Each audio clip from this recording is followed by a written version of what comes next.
था आपका, अजी हरदम आपका। जब देखो डांट को फौरन चलता रहता आपका, अजी हरदम आपका।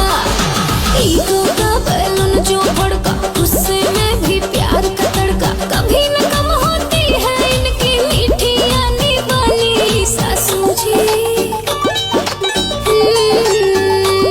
सासू जी तूने मेरी कदर न जानी, सासू जी तूने मेरी कदर न जानी।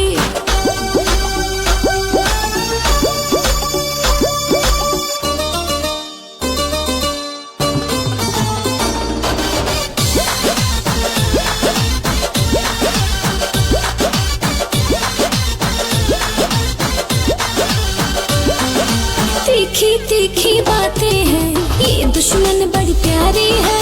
मुझ पे ठोस जमाने की इनकी बड़ी तैयारी है।